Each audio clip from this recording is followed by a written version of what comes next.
Good evening and welcome to this week in review. Tonight's stories include All Lights from Santa in the Studio, Pub Night at the Calder Healthcare Centre, Christmas Emperor Project. These stories plus community events, the BBS Playbill, Off the Rack and more coming up after this.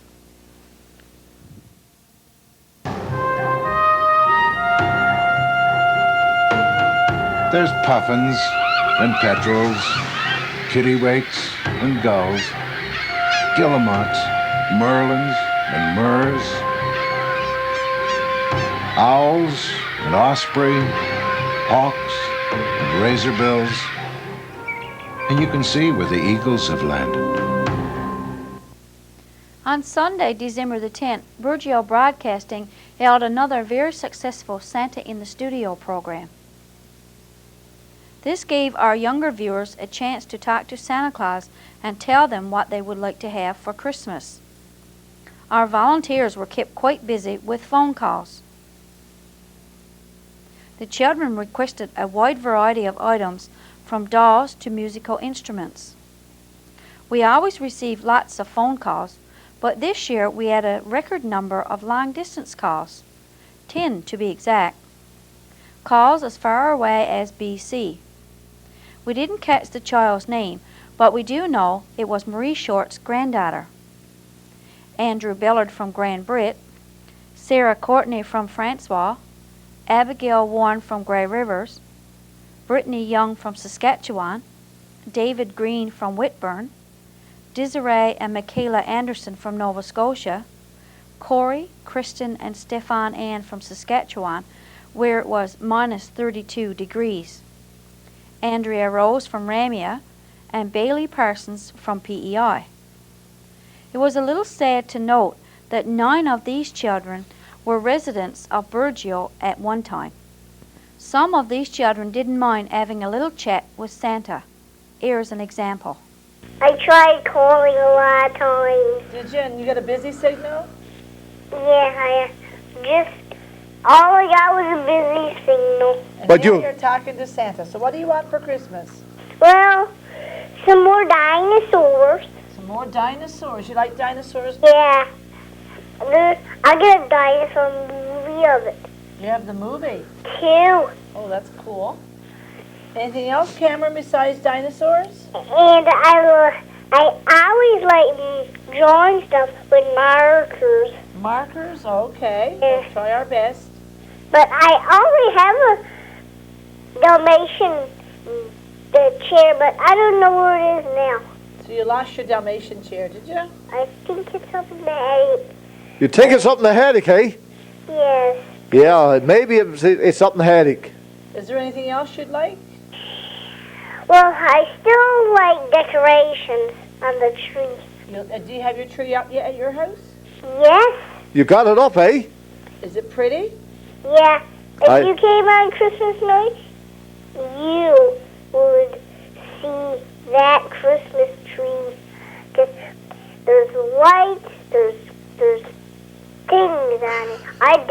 decorated the bottom, and the next day I got up, the top was decorated, and Mom told me she decorated the top. Okay. So you decorated the bottom then, eh? Yeah, and I even put the star on top. Well, just wonderful. And I'm 4.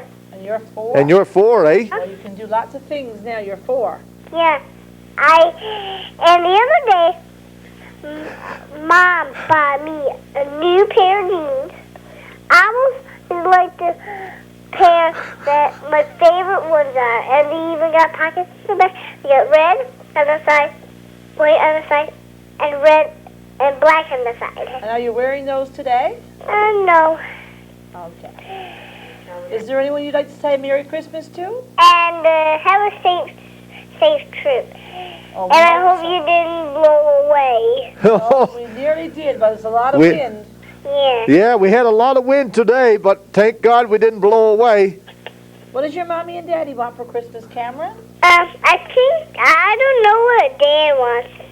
I don't even know what Nana Grant wants, or Nan Pop, or Mom. Oh, they'll all have to get surprises, I guess. Yeah. Okay, then. Go to bed early on Christmas Eve. Yeah. So Santa could come down the chimney and fill up all the stockings and that, okay? Okay. Okay, we love you. Love you too. Merry Christmas, Cameron. Merry Christmas. Merry Christmas. Bye-bye. Bye. Bye, love. On Wednesday of this week, we were told that the Ramia ferry, the Sound of Islay, had to undergo repairs. Rumor added that there was a hole in the ferry. The ferry indeed had to be repaired, but the hole was considerably smaller than reported.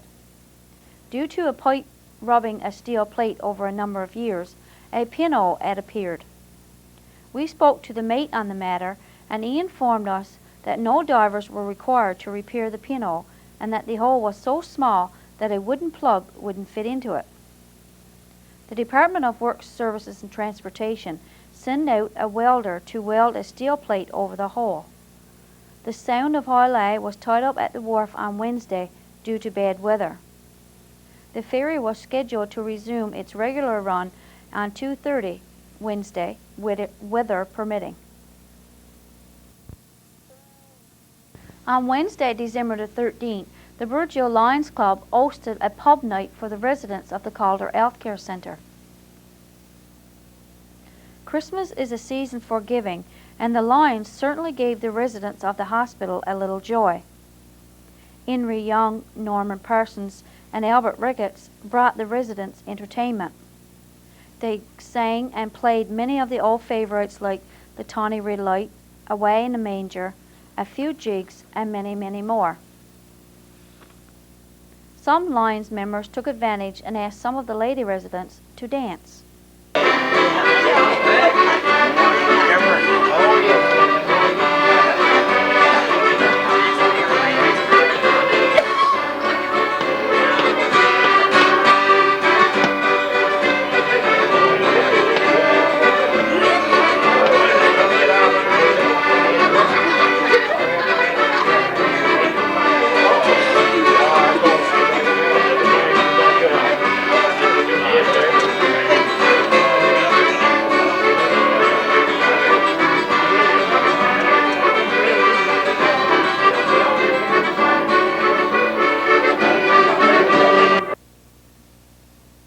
The residents were also served finger foods and refreshments.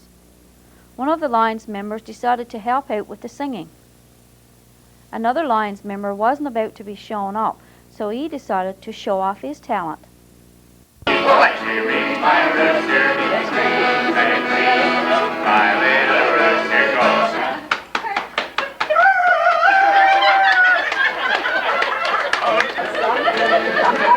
The residents and their family members seemed to enjoy the evening very much. Thanks to the Burgeo Lions Club for bringing a little Christmas cheer to the residents of the Calder Healthcare Centre. On Thursday of this week, repairs were made to the plant roof. During a recent windstorm, the Falcon Seafood plant had some roof damage. The company hired 2 individuals to make the necessary repairs. We spoke to Mr. Clayton Ingram, and he told us that the company will be making repairs when needed, and that the electricity will be kept on during the winter. Mr. Ingram said the community should see the repairs as a positive sign. If the roof wasn't repaired, then the community would have cause to worry. Stay tuned for more of This Week in Review coming up after this.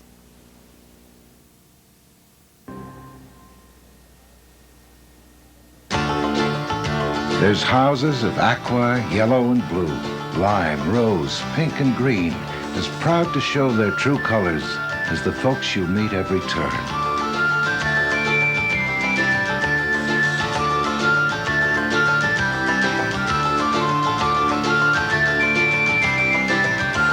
So take her in your arms and tell her that you love her and meet the world's most friendly folk. We'll sweep you off your feet with a Kelligrew soiree. The Anglican Church has decided to help out some of our residents during this holiday season by giving out Christmas hampers. Because of the economic state of our town this year, many families are in need. The Anglican Church has decided to try and help out. They plan to give out Christmas hampers to residents who may need them. The hampers will include items for a complete Christmas dinner. For example, turkey, potatoes, cabbage, turnip, etc. If you need a Christmas hamper, or you know of someone who may need one, or you would like to help out with the project, call Anna Dix, Elsie Rose, Linda Pink, or Brenda Strickland. I spoke to one of the committee members and was informed that this project was getting a wonderful response, with many individuals coming forward offering to help out. Deadline for donations is Wednesday, December the 20th. After the Christmas, the Anglican Church, with the help of community, are hoping to start a food bank. Plans are being made to have this as an ongoing project. The Salvation Army has offered to help in any way they can to make this project a reality. We will keep you updated on the progress of this project. Many of the residents in Burgeo are very familiar with Operation Christmas Child, and many of you may have taken part in the project. Mrs. Jessie Skinner received a video of some of the children with their shoe boxes. We hope you enjoy it.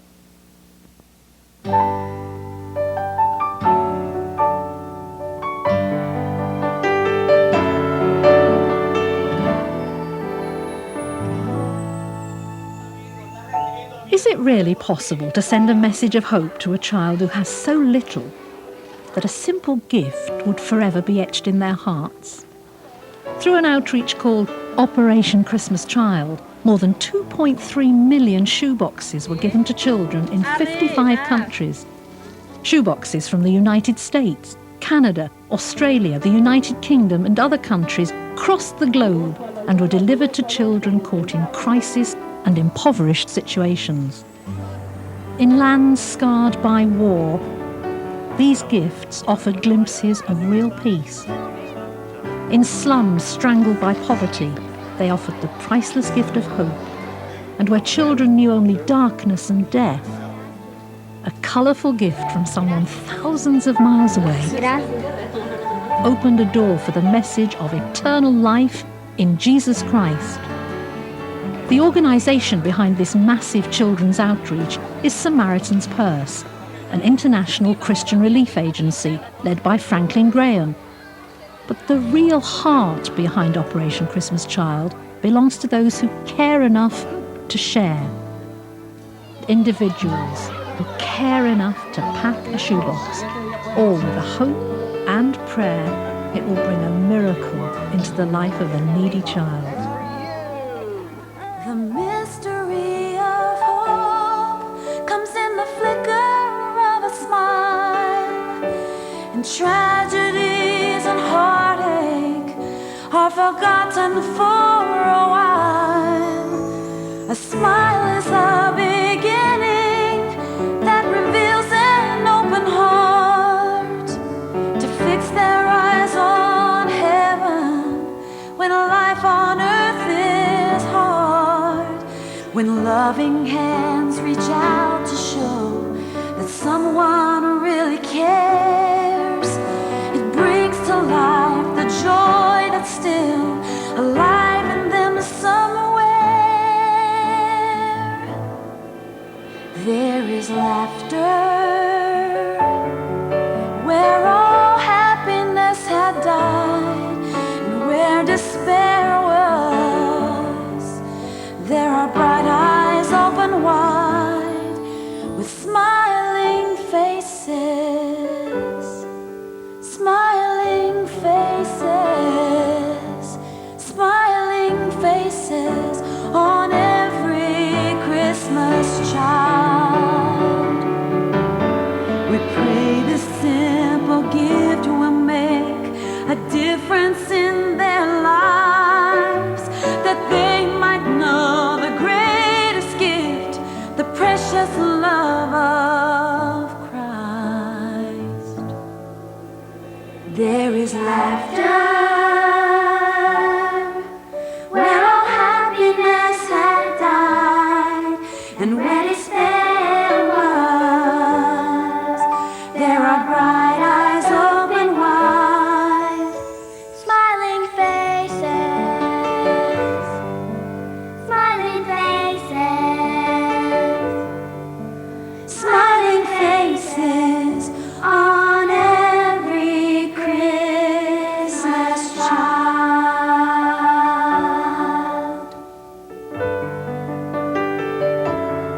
Smiling faces on every Christmas child.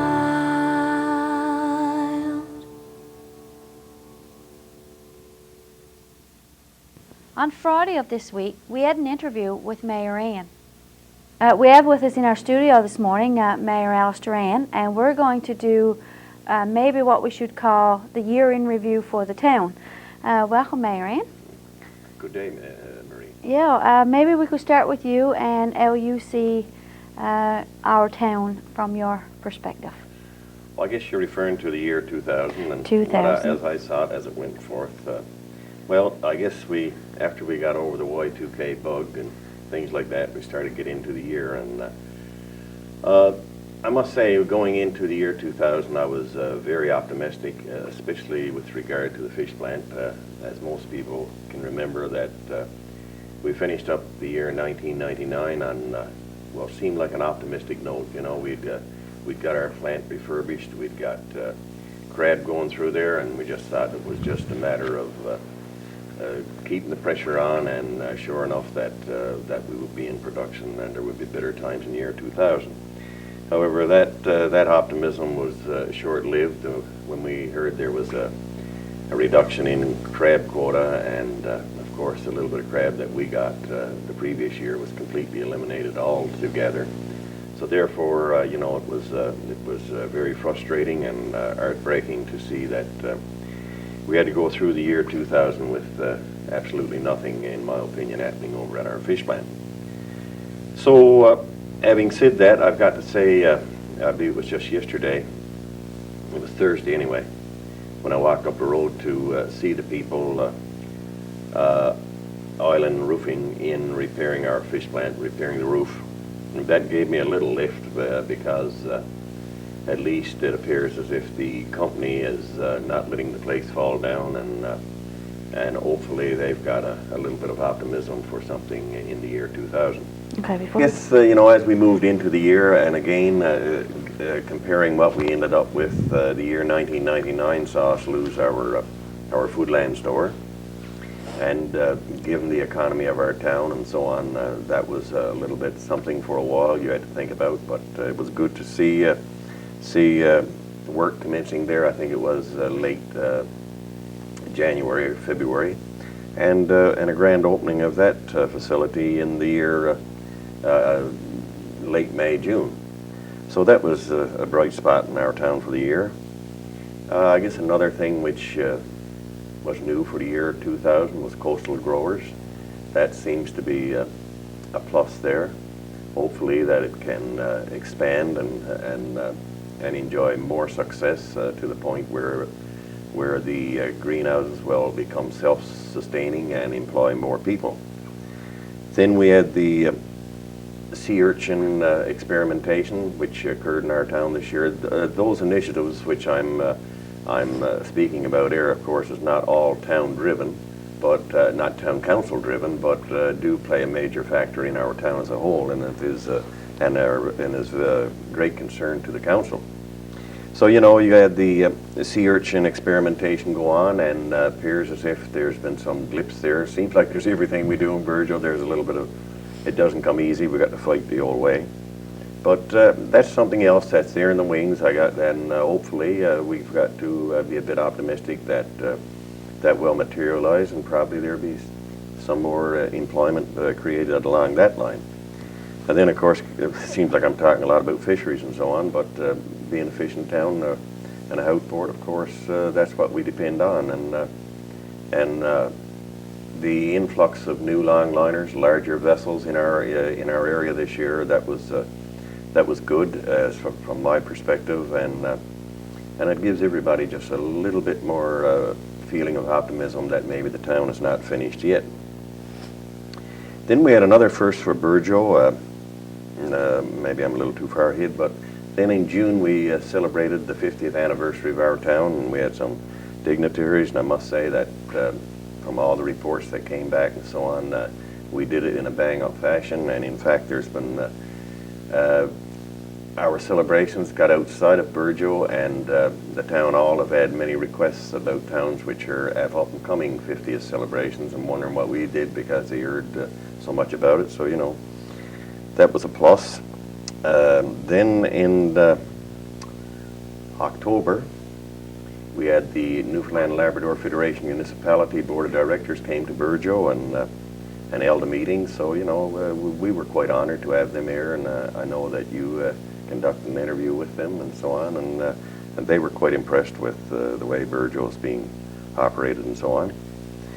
Then we, in November, of course, we dedicated our War Memorial, which has been a long time coming, and you know, a lot of this stuff you put into the town, is some people consider it as not being beneficial.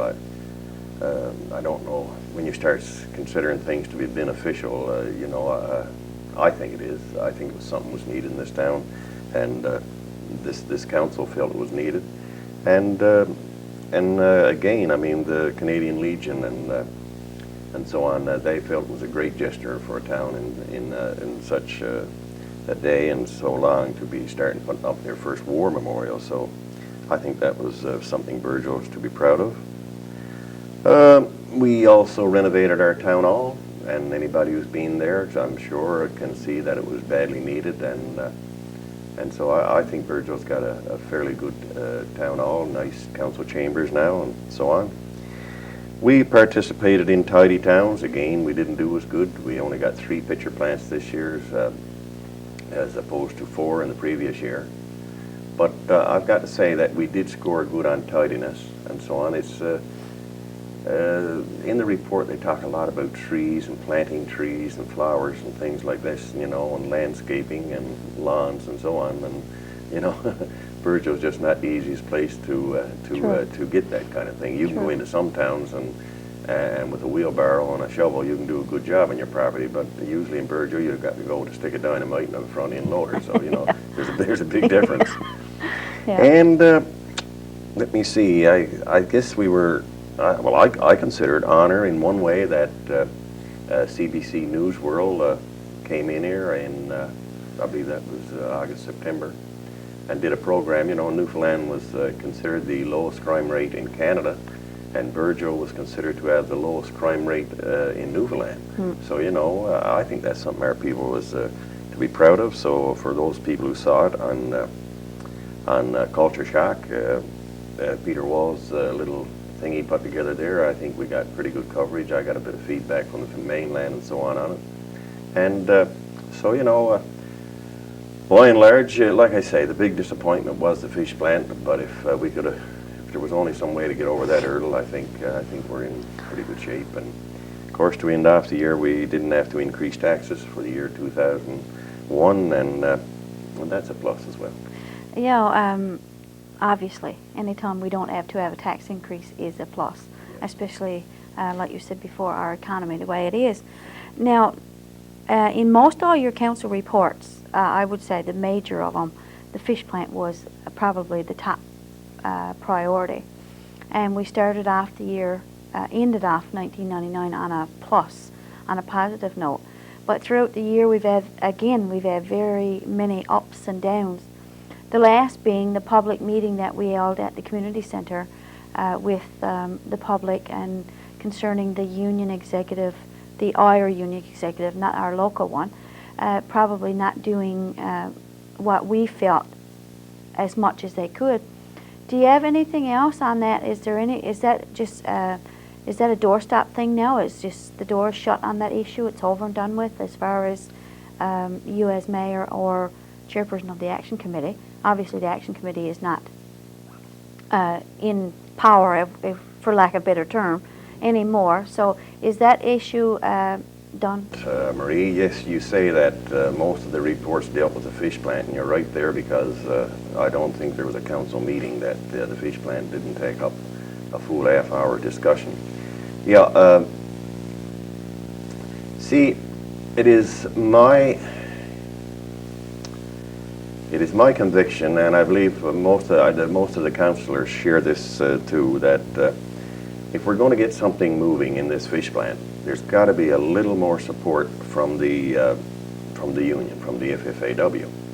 You know, and we've come down to the point that we've found that there's lip service, and really that is as far as it goes, as far as I'm concerned, and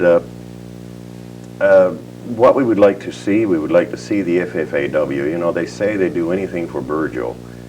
We'd like to see them put it, and this is what we ask the local executive to do, to get them to put in black and white, put it in writing, and send it to Ottawa, saying they would support individual quotas or something to do Burjo.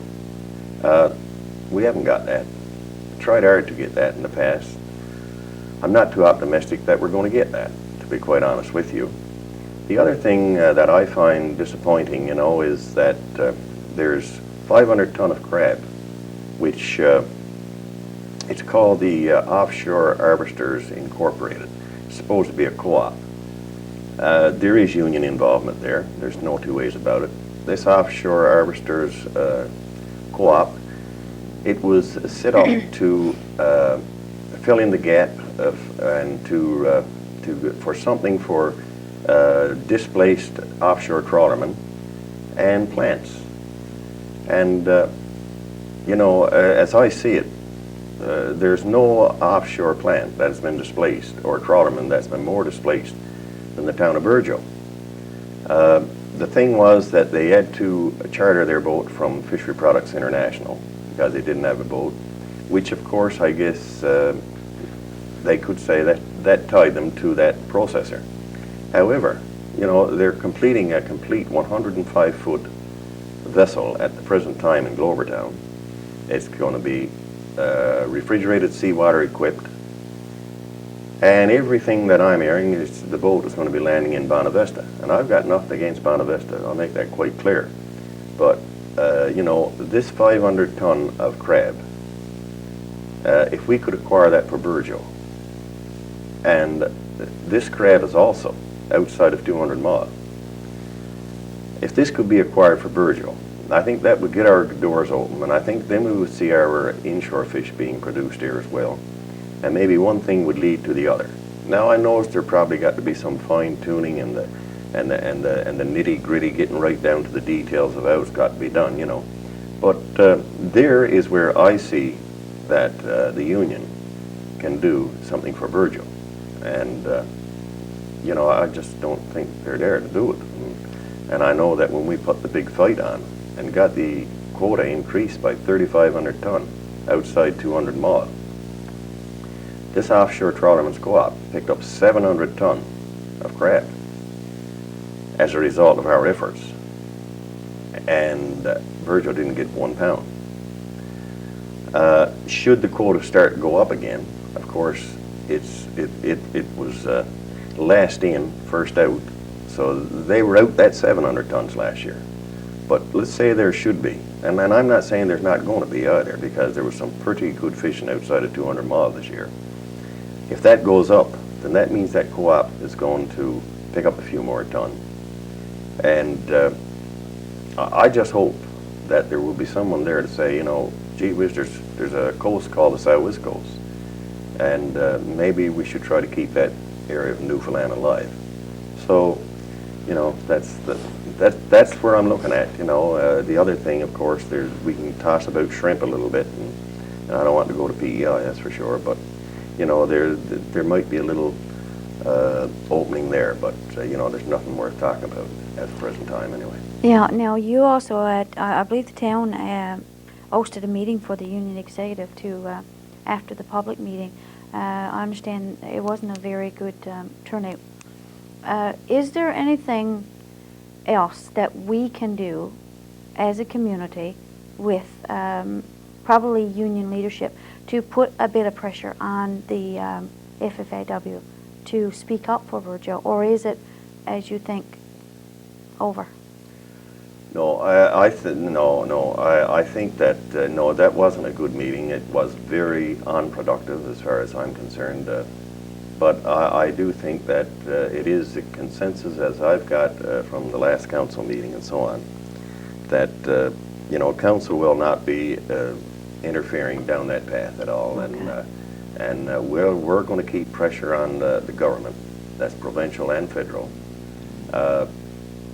Whether they want to start trying to put some pressure on the union to do something, I don't know. But you know, in my opinion, that the membership should be putting a tremendous amount of pressure on the union to pull some strings for them, because anybody knows that the union doesn't give out quotas. But I can assure you, when the Minister of Fisheries has got it in writing that when he gives something, that he's not going to have to take a big backlash from the FFAW, it makes it a whole lot easier for him to come through with that decision. Yeah. But if he knows that he's going to be jumped all over by the union, he's going to be very reluctant. So even though they don't make up the quotas, they sure have a big say in which way they're divvied up. Yeah. They play a big part, that's for sure. And you spoke about the renovations to the plant roof. Yes. And I was talking to Clayton and asking, well, actually, I met a lady on the road, and she said to me, she said, well, why are they doing that? Like, to me, there's no point. It's better if they just let the plant go, because she wasn't optimistic at all. But after talking to Clayton myself, that he says, no, he said, the company is optimistic. He said, if they weren't optimistic, they wouldn't be repairing the roof. The roof wouldn't have been done. The electricity would be turned off. The boiler room would be all turned off. But at this point in time, he's telling us that the company is keeping the electricity on. Any repairs that needs to be done will be done. So, like you said, he's looking at this as a positive thing. And our town should be looking at it as a positive thing. He said, we need to worry when repairs are not done.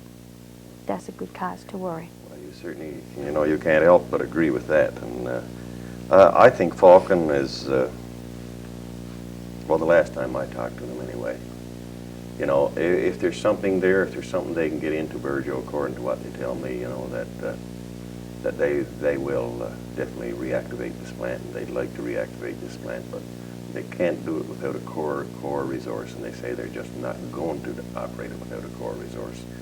So, you know, they say there's too many plants in the rid right now, and there's no point in putting one more on the books. You know, you got one plant offsetting the other plant and so on. So, who knows? Last year we were optimistic going into 2000. Didn't turn out that way. Not too optimistic going in 2001. Maybe it'll be a turnaround, a reverse, and so on. I hope so, anyway. Yeah. There's always hope. Well, we have to keep hope alive. That, yeah. Now, of course, a lot of our reports, our council reports, dealt with last year in January, started with water usage was very high. That haven't changed. Oh, okay. And that was my next question now. It hasn't changed. There was some rumor that there may be a leak in the main water line, things to that nature. Is that still a problem? Yes, very much so. You know, and we had people in here. We had consultants, Kendall's Engineering or Associates or something in here, and they went over our water lines and so on, and they couldn't find any appreciable leaks that you'd be concerned about. But oh yes, it's terrible. You know, during the summer months, we're going down to as low as 200 gallons per minute, which is enough. I can assure you on that. You know, a town this size, putting through 200 gallons a minute in the summertime. See, there's people that just don't run their water 12 months a year. And I mean, right now, as soon as ever the snap of frost came on, she just jumped to 700 gallons per minute. This is not per hour, 700 gallons per minute. That's kind of like So phenomenal. if you look at this, you know, say you've got 200 gallons per minute in the summer and 700 in the winter.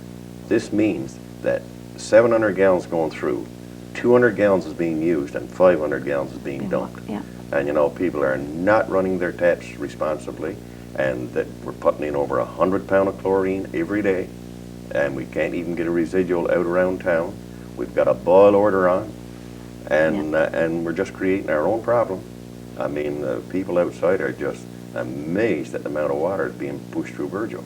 It's ridiculous. People got those little lines going into their sewer lines, and you know, a small one will be one thing, but I mean, they're just about running a full half-inch line. I mean, this is not required. If anybody have taken any care at all to cover their water line with anything, I mean, and I mean, we got taps running in September, October. Oh my goodness gracious, sure. Water wouldn't freeze if you didn't have it covered in those months. So, you know, water is a precious commodity, and it's very, very much abused here in Virgil. I mean, we've even got to look at maybe putting in a second chlorinator in the old chlorine plant, you know, which is going to be a big expense. But I'm sure there's nobody wants the E. coli like they had in Washington, and here we are on a boil order, and it costing us a fortune. We're spending the money, we're not getting the results, and I don't know where it's all going to end regarding the water system. Yeah, so the boil order is still in effect. Oh, the and boil order is still in effect, and Yeah. the health inspector was in only Thursday, I believe, and they're not lifting it. Now, maybe we will or something, but Yeah. and then again, I mean, we don't want them to lift it unless everything is good, you know. So originally the boil order was in place because of the stir up of the water at the reservoir. So things hasn't settled down in there then. Well, the reservoir is settled down and everything, you know, but I'm sure everybody see the color of the water that Yeah. But what you've got now is, you know, it's such a put through of water that we just can't get the proper chlorination in there. Just Okay. cannot do it. Yeah. Okay. As hard as the machine works, he's just not able to do it. And of course, we've also got the big concern there, you know, having to douse our water with this much chlorine. When you add, the more chlorine you put on, you're also turning up the THM. That was my So next one question. goes up, Yeah, the other one goes comes up. down. So Yeah. it's a difficult Thing to process monitor. we got going here at Virgil right now, Yeah. I tell you. And we've had discussions with Atlantic Engineering as far as maybe we'll have to go into a complete different system, perhaps go to a different pond. You know, Okay. the one we're in right now is very, very, very acidic, Yeah. and the pH value, you know, off in Shea Pond is lower than it is in Long Pond. Maybe Yeah. we should be drinking water out of Shea Pond. I don't know. Well, anyway, again in January, like the THMs in our water was up, Yeah. and they're still being monitored. Oh yes. Yeah. Every 3 months, I believe. isn't it? Everything is being done. Yeah. You know. But still, the problem is the still there. problems are there. So, For sure. yeah, the community needs to be more water conscious, I conservationist. don't think there's a reason for alarm now. You know, I mean, I really don't. I mean, I got no hesitation in having a drink of our water and so on and stuff like that. But you know, I mean, you have got to boil it. The boil order's on, and therefore we should be listening to it. But the thing is, the responsible citizens, if they would go in that basement and just look at what they got going to run water and say, you know, I can do better than this. I tell you, they would be playing a big part in trying to cure this problem of, and I mean, it's going to happen. It's going to happen real soon. In fact, that and the staff there has been told that we're going to isolate sections in town, and we're going to put the finger on which is running water and which isn't. And you're able to do that. Oh yes, that Yeah. can be done with different Okay. areas, Yeah. and it's definitely going to be done. We're going to put the finger there. Okay. Now, in February, we talked about, I think it was tour ships. For some reason I got tour ships not coming to Burgeo now, and you said in your report that you were going to try to, or the town was going to try to do what they can to encourage those ships to come back. So is there any progress in that area? Yes, well, I would say, you see, Burgeo never had this, gee whiz, I forget now, there's a name of this outfit with the tourism, with the tour ships. Burgeo didn't have all the information filled in what facilities was available, the dockages and so on and so forth, and didn't have it in there to the Newfoundland Tour Ship Authority. Oh, okay. So the BDDB has taken that, and it is my understanding that they have completed everything that's required there, and that it has been followed with the Newfoundland Tourism Tour Ship thing, you know. Whether Burgeo can handle tour ships or not is always a question, you know. Yeah. But yeah, I feel certain. Of course, again, one subject brings up another one, you know, and we get back to tourism in Burgeo. Yeah. See, you bring this up, and then we get back to tourism. BDDB is at 2, if not 3 meetings, trying to get a committee formed for tourism. You know, I mean, when we were doing the strategic plan for Burgeo, the IAS committee and so on, every time we sat down and doing the strengths, weakness, opportunities, and threats, and the SWOT analysis, first thing came out of the people in consultation was tourism. And, but we can't get anywhere. Now, I mean, we're trying to put the plan in place. We can't get people to sit on a tourism committee. We're all fragmented over Burgeo. Yeah. And again, there's another initiative, which was only a few nights ago. Very poor turnout again. However, in January, they are going to try to muck along with the committee because I'm telling you, a lot of people visit Burgeo. And you can go on the webpage. Arby just brought something down to me a couple of days ago, you know, where a couple was there in Burgeo. Burgeo was the highlight of their trip to Newfoundland. And those islands that look like just old islands, and those beaches that look like just sand, to us looks a whole lot better to a lot of people from central Canada and so on. Yeah, yeah. So and it seems to go back to our tidy towns tourism. I know Deputy Mayor Barter gave off a list of things that could be improved, like the Sandbanks Park walkways and so on and so forth, planting trees, and so it all goes back to tourism as well. Another point that was brought up in the pitcher plant, well, we didn't do as well this year, was the fact that, and you alluded to it in one of your council meetings, was government buildings in disrepair. Do you care to say which one that was? I'm just sitting here thinking about government buildings and... Well, you know, I mean, there's no mistake about it, and I'm sure the local people who I'll say is responsible for that building, the main one, I didn't quite see what they were talking about. They were talking about trees and so on out around the federal building. Yes. But the one that came in for the most criticism, of course, was the DFO shed there, just where you come into town, you know. I mean... Yeah, okay. That it's there for everyone to see. Didn't even think that, didn't register that might even be a, okay.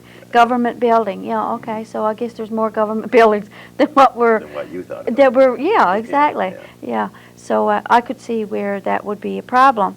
Tidy Towns also mentioned about the Cape Royal Monument moving to the town square.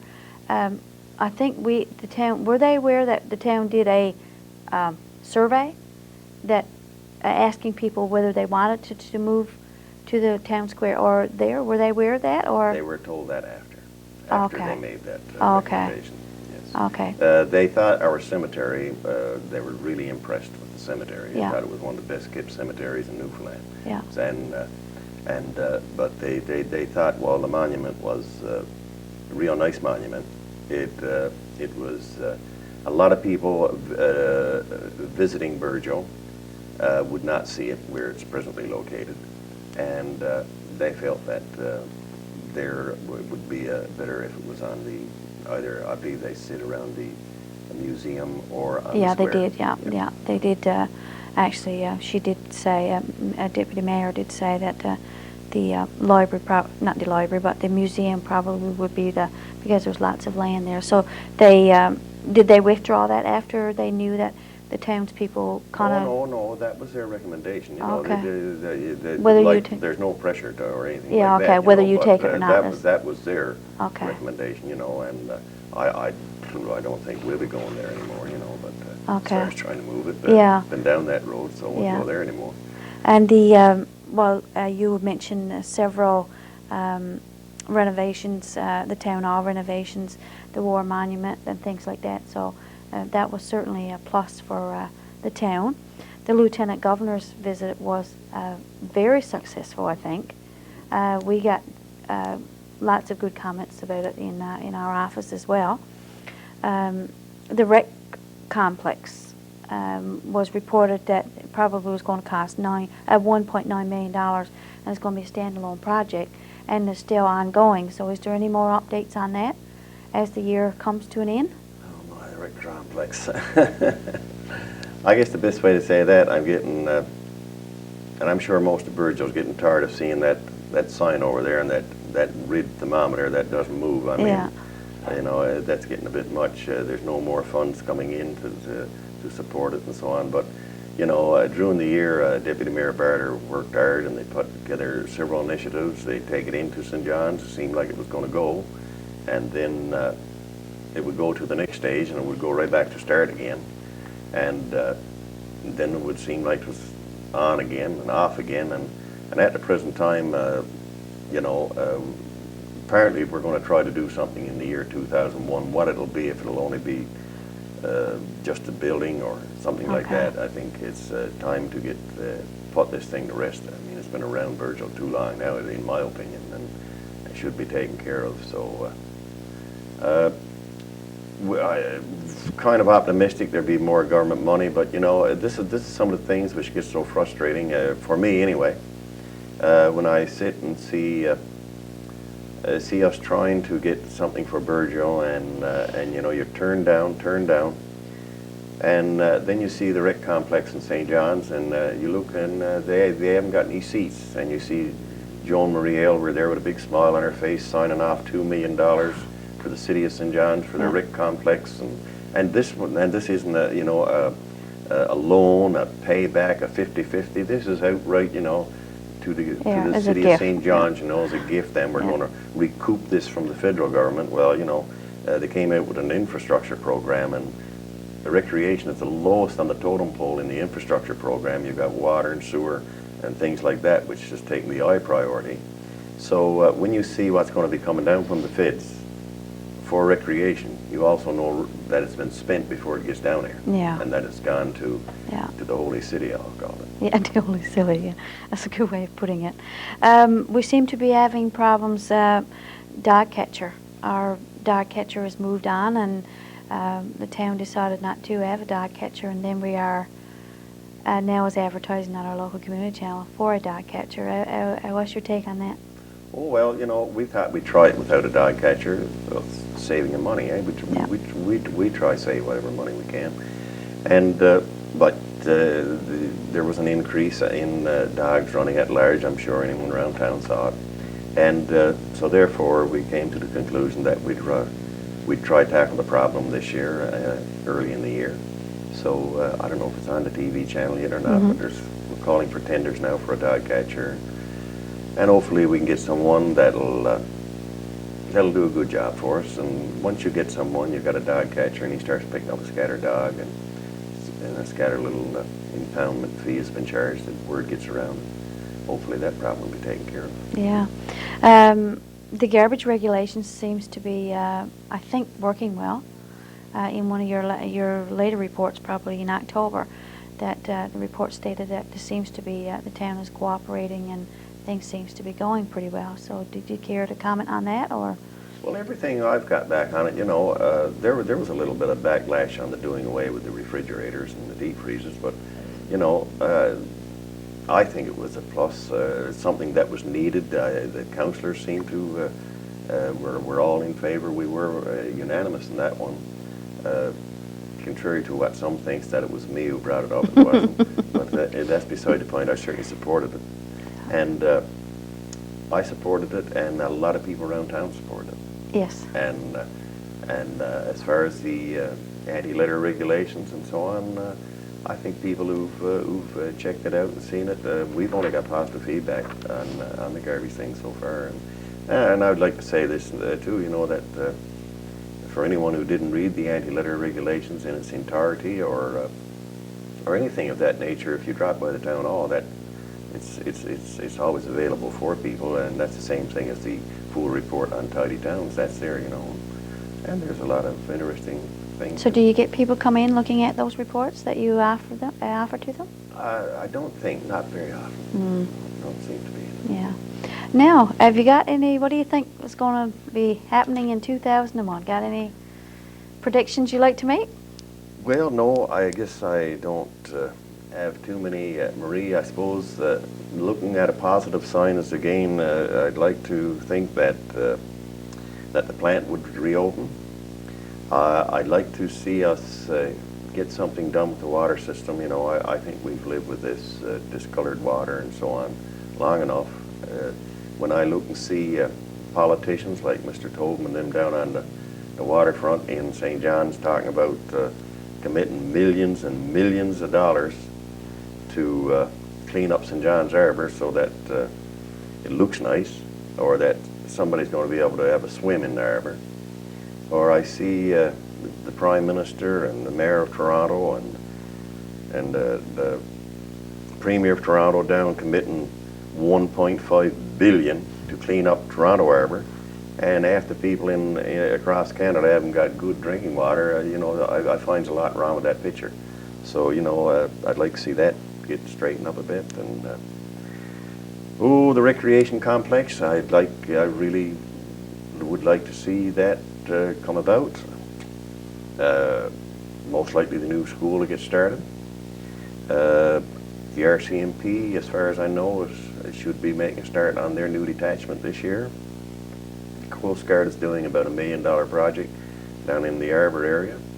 So, you know, there's three things there which hopefully would bring some of our local people, would get some employment in.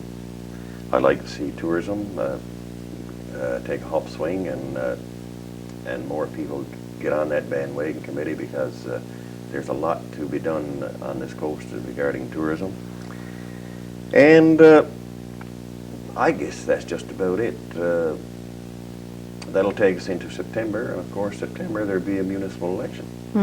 So I would hope that there's people out there, I guess maybe some on council will seek re-election and some won't. And hopefully that during the last 3 to 4 years, I know we've tried to bring municipal government, make the town more aware of municipal government, and hopefully that there's people who give some thought to it and will be throwing their hat in the ring come September. Well, that should be, and those are all actually really good projects that we could keep our eye on throughout the year and see just how far we can come with them in year 2000. Yeah, I really would like to see a lot of this come about. Yeah, okay, well, thanks It's a wish list. Anyway. It's a wish list, yeah. It's always good to have a wish list, actually, because, well, you never know. 1 or 2 may come through. Okay, anything else you'd like to add? Well, I'd like to wish the people of Burjo a very Merry Christmas and a Happy New Year, 2001. I thank BBS for being very cordial to the town and helping us in most times when we try to get something out.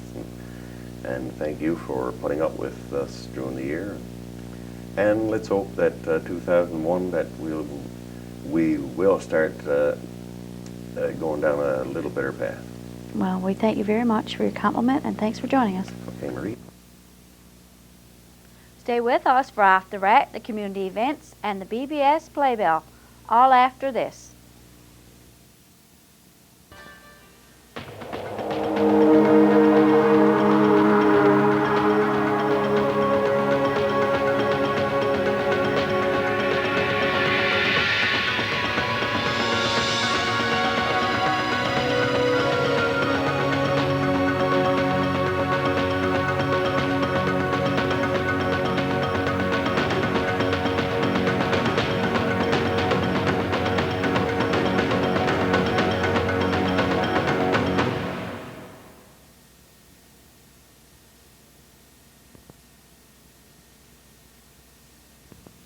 Off the Rack.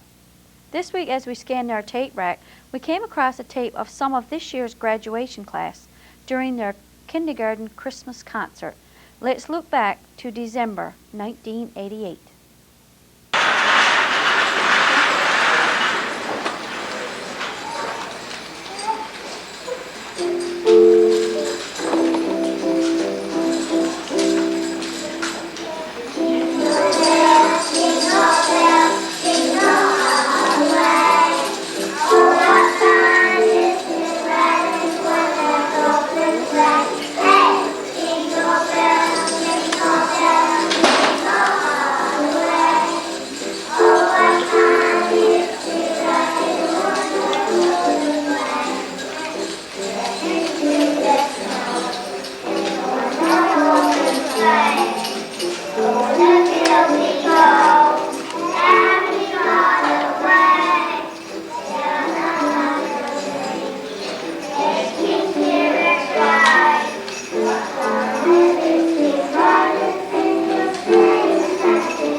Good evening and welcome to the community event segment of tonight's broadcast. I'm Jennifer Marks. Don't forget to mark Saturday, December 23rd on your calendar because the fire department will be having their breakfast with Santa. There will be more details later. The Anglican Church Vestry will be having a bake sale on Tuesday, December 19th. Doors open at 2 p.m. There will be tickets sold on various items and $1 prizes, which are ideal for stocking stuffers. Come along and bring a friend for a good time. The French 2200 class at St. John's Central High have changed their Christmas bag drawing to Monday, December 18th, so you can still buy tickets from any member of the French class. If your group or organization has an upcoming event planned, we will be happy to advertise it for you. Just call the BBS office by Wednesdays of each week to have items included in this portion of our broadcast. That concludes the community event segment of tonight's broadcast. See you next week. BBS Playbill. Tune in on Tuesday for a rebroadcast of Pansy's Garden. On Wednesday, we'll have a rebroadcast of the Lions Santa Claus Parade and the lighting of the BBS Christmas tree. Tune in on Thursday when we'll have a rebroadcast of the bandwagon. Join Pansy and the gang for 2 stories, a craft, and lots of fun on Saturday morning at 11 a.m. on Pansy's Garden. And I'll be here again next week with This Week in Review. Please stay tuned now for the bandwagon. For This Week in Review, I'm Marie Rose. Good night and God bless.